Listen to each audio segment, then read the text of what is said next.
Well, that was something.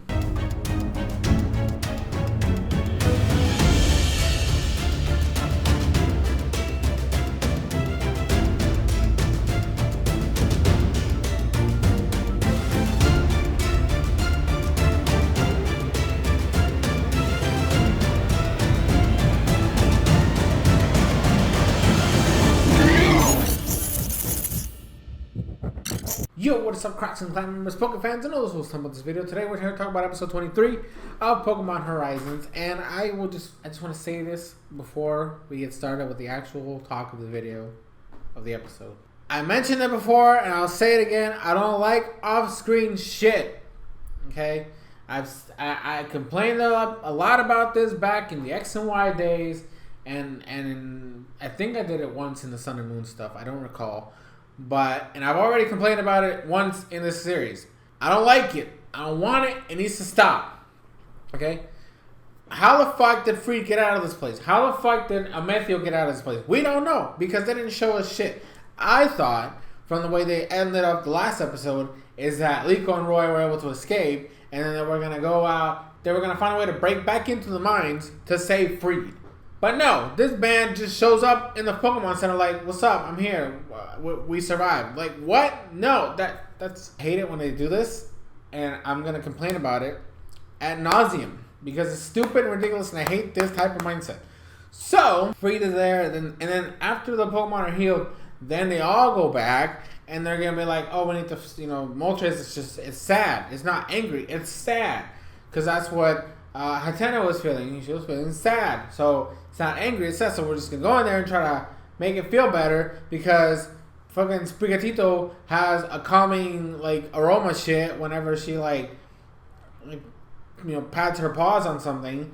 And it was able to like relax Fuecoco and Wattrel. So we're gonna use that tactic to calm down this giant ass fucking bird. And then they all go in there, right? And I'm like, okay, fine. Let's see what the fuck they're gonna do. And like, it just felt like repeated ad nauseum. Like I gotta say, like the whole like interaction with trying to get the fucking stupid ass aroma to Moltres was ridiculous. It was excessive. It just felt like it's not like Moltres was doing anything. Moltres was just there. What the fuck was he not attacking like he was in the previous episode, right? That's what I was expecting. I expected this to be like an actual challenge. No, he just keeps fucking throwing the stupid ass leafage at the Moltres, and eventually is like, my just me flapping my wings is enough to like block it away. And then they're like, oh, Charizard's gonna fly up in there and do his business. And then it's like nothing, and then fucking Cap doesn't do shit either. Like it just sounds like a bunch of fucking nothing. And then I'm over here ranting. Like it's not fun. This episode was not fun. It's like the ending, like the ending portion, maybe I'll give it up. But like most of that fucking beginning was fucking asinine. And then like the worst part about it is that the fucking Arboliva shit comes out, and I'm like, okay, well, you know what? This makes sense. Arboliva and Moltres are friends. You know, they used to be a part of the same team. So, like, I am actually surprised she didn't send out Arboliva initially, because she took out the fucking Monster Ball. Or the Ancient Ball, technically speaking, that's what it's called. She took it out and she's like, see, we have a friend of yours, you know? And I expected them to be like, oh, Moltres is still, like, angry and pissed, so I wasn't expecting it to be like, whatever.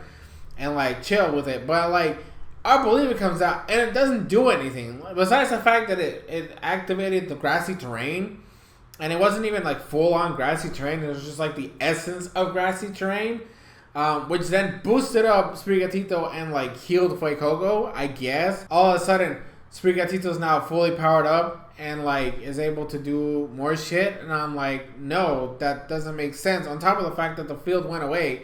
And, like, I expected Arboliva to actually do something. I didn't expect it to win, because Arboliva's, type advantage-wise, Arboliva's technically weaker than Moltres. And like, Moltres is already shown to be a fucking powerhouse here. So I expected it to be, like, at least somewhat of a clash. But no, Moltres does, like, one air slash, Arboliva blocks it, and then does the fucking stupid-ass grassy terrain essence bullshit.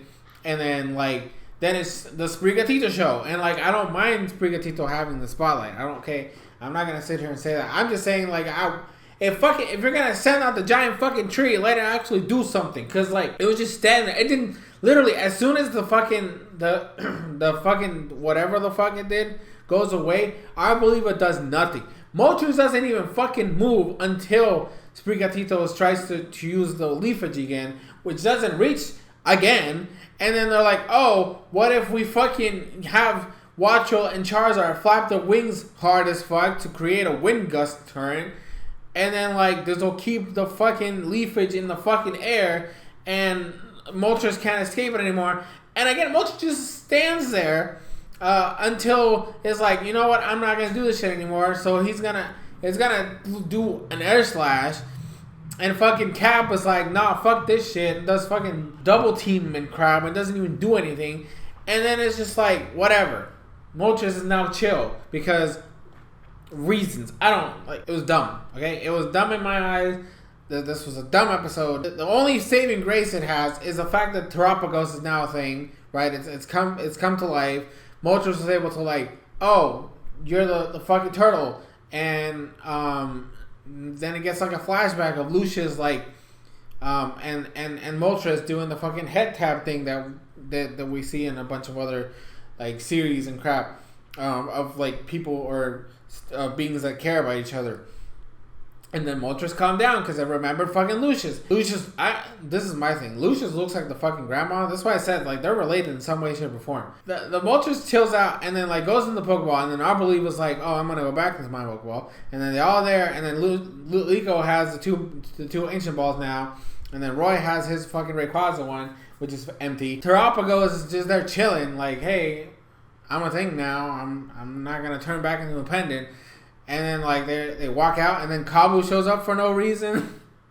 Don't get me wrong, I love Kabu, but why the fuck is he here? It's not like maybe, relatively speaking, it's technically close to where his place is, so I guess it makes sense. So like, oh, you're the fucking leader of the town. We need you to come check it out. And then like they talk about, hey, we caught the fucking Moltres. And then they dip, and then.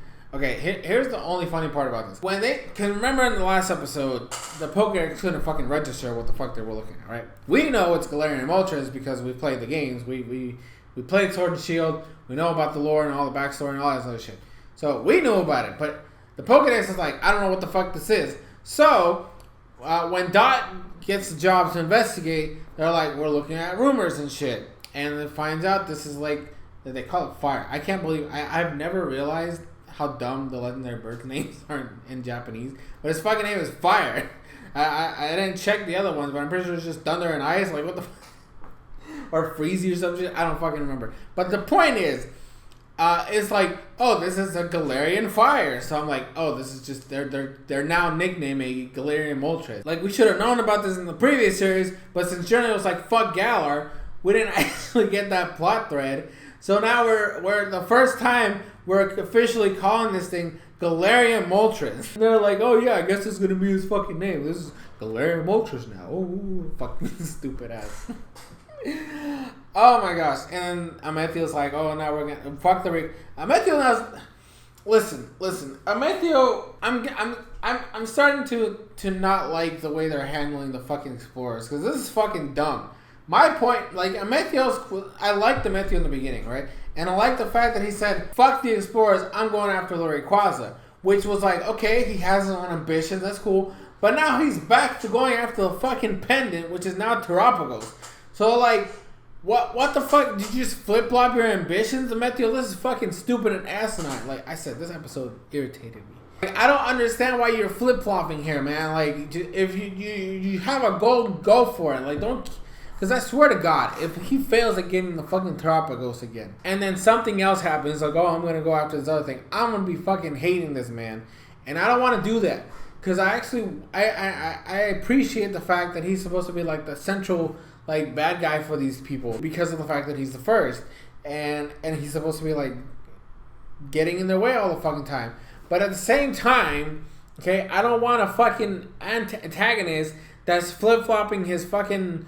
goal every other fucking time we meet him. So please, for the love of God, don't do it again. If you're going for the Tropicals, go for the fucking Tropicals. Don't do anything else. And I think I'm gonna leave it off there because I'm just irritated. I'm angry and I'm not happy right now. So I'm gonna leave it off there with a rating of like 4.3.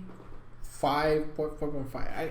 The Lucius stuff was cool. Okay, I'm not gonna say it wasn't cool, and I love the Tropicals thing that it's leading into. But everything else in this episode was infuriating as hell, and I didn't have fun. I didn't have fun with it.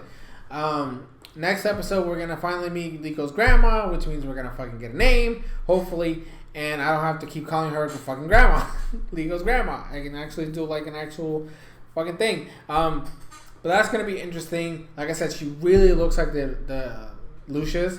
Like there's an uncanny similarity between the two. So I'm getting suspicious as fuck, which makes me distrust Luca even more now, because that means that she's from the same fucking line.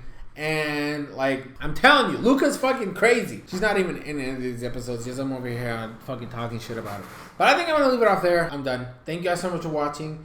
Link in the description if you actually want to watch the episode. I wouldn't recommend it, but if you guys want to watch it, it's there in the description. And leave your thoughts and comments in the comment section below. I've been SoresanCrockxen, and I will see you guys in future videos. Oh boy, I need a break.